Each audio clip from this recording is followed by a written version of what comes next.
Hello once again, dear viewers. You're watching ERi-TV. Welcome to our news broadcast. Here are the major headlines. Music concert marks 33rd Independence Day anniversary.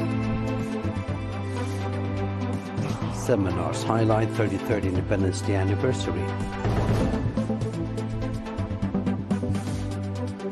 President Cuba arrives in Russia on working visit.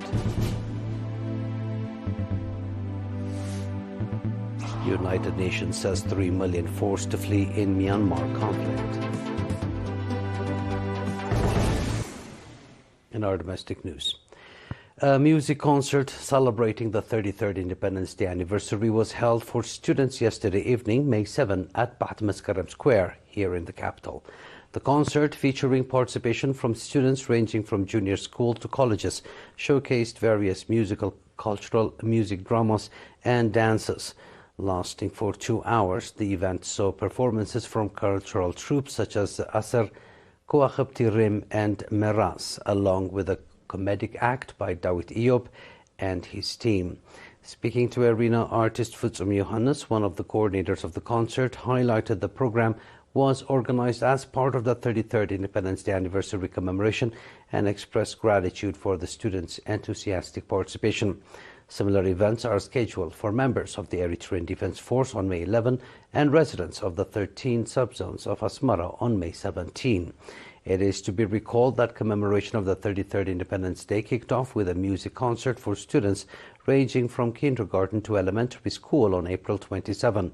The Students' Week officially commenced on May 7 and will run until May 20, featuring participation from students across 256 schools, spanning from kindergarten to high school.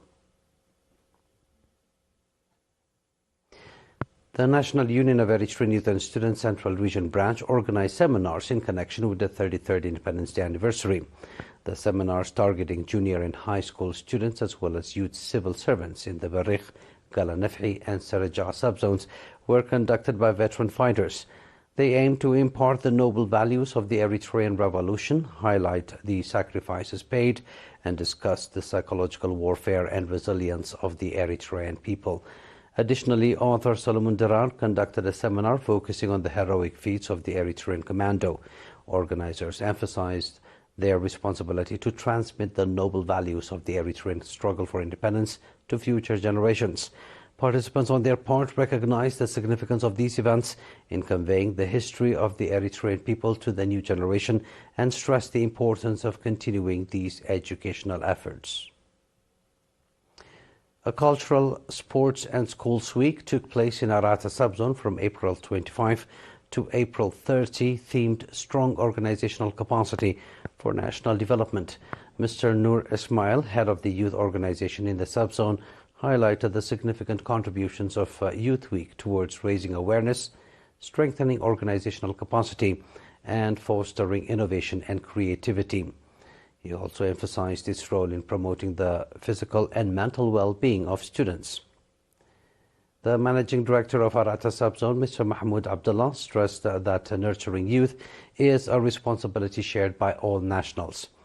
He called for greater involvement from parents and schools and urged students to engage in programs and events that enhance their capacities and skill development and that promote a culture of reading.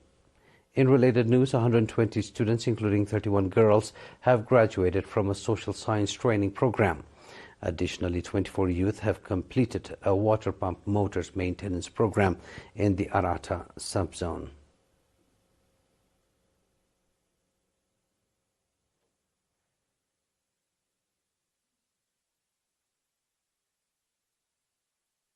That was our domestic news. Please stay tuned now for the international news right after the short break.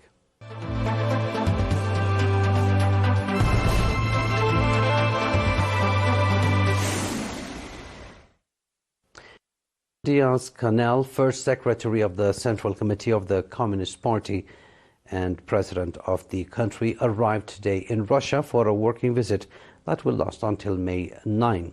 The head of state will carry out a program that includes meetings with the president of the Russian Federation, Vladimir Putin, and with other leaders of that country, as well as the participation for the first time in person in the Supreme Eurasian Economic Council. Diaz-Canel will also attend the military parade and other activities commemorating the 79th anniversary of the victory of the Great Patriotic War, in response to an invitation extended by his Russian counterpart. The Supreme Eurasian Economic Council, which will take place this Wednesday, May 8, is the highest level meeting of the Eurasian Economic Union, an important regional economic integration bloc of which Cuba has been an observer state since December 11, 2020. This visit is part of the 64th anniversary of the re-establishment of diplomatic relations between Cuba and Russia, two countries that maintain historic friendship ties that have been deepening and expanding in many areas for the benefit of the development of both nations. The number of people in Myanmar forced from their homes by conflict now exceeds more than 3 million, in what the United Nations has described as a bleak milestone for the country. The UN said the number displaced has surged by 50% in the last 6 months as fighting escalated between the military and armed groups trying to remove the generals who seized power in a coup in February of 2021. It added that of the 3 million internally displaced people, more than 90% fled as a result of the conflict triggered by the coup. About half of the displaced are in the northwestern regions of Chin, Migwai and Sigaig, with more than 900,000 in the southeast. About 356,000 people live in the western state of Rakhine, where a brutal military crackdown in 2017 prompted more than 750,000 mostly Muslim Rohingya to flee into neighboring Bangladesh. Myanmar was plunged into crisis when Senior General Min Aung Hlaing seized power from the elected government of Aung San Suu Kyi, which led to mass protests that evolved into an armed uprising when the military responded with brutal force. Fighting has intensified since the end of October last year, when ethnic armed groups allied with anti-coup fighters launched a major offensive in North Shan and western Rakhine state, overrunning dozens of military outposts and taking control of several key towns near the border with China.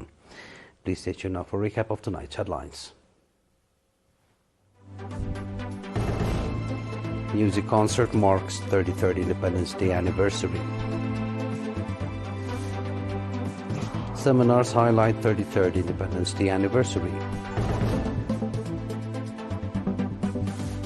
Cuban president arrives in Russia on working visit.